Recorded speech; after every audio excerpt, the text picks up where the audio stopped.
आता हा शब्द पहिल्यांदा कुणी प्रचलित केला, मी काय तिथं नव्हतो. आपण एका राजकीय नेत्याचं नाव घेतलं, त्यांनी हा शब्द प्रचलित केला का, कधी केला का, कुठल्या सभेत केला, कुठल्या इंटरव्ह्यू मध्ये केला, मला माहिती नाही. कुणी केला असला तरी माझी आज नम्र विनंती आहे की हा वापरू नका. तुम्ही त्या ज्या धर्माचं तुम्हाला नाव घ्यायचं ते घ्या, पण उलट मुळातच घेऊ नका. माझी भूमिका स्पष्ट आहे की आतंकवादाशी कुठल्याही धर्माला जोडू नका. आतंकवादी हा आतंकवादी असतो. आता मी पुढे जाऊन सांगतो की दिल्लीच्या संसदेच्या चर्चेमध्ये स्वतः अमित शहा काही बोलले की हिंदू हे आतंकवादी होऊ शकत नाहीत. काय कारण होतं हिंदू म्हणायचं?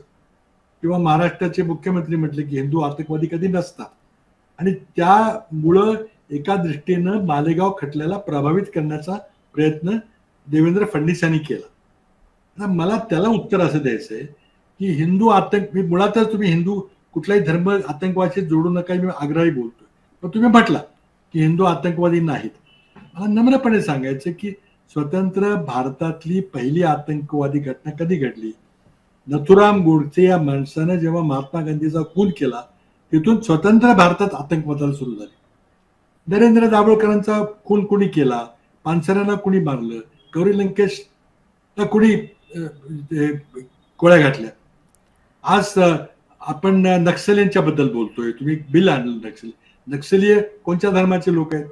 त्यांचा एक राजकीय विचार वेगळा असेल.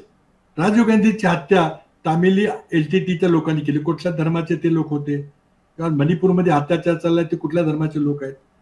आणि तुम्ही म्हणता की हिंदू कोणी करत नाहीत, हे खरं नाहीये. तुम्ही कृपा करून, भाजपलाही माझी विनंती आहे, कुठल्या धर्माला जोडू नका.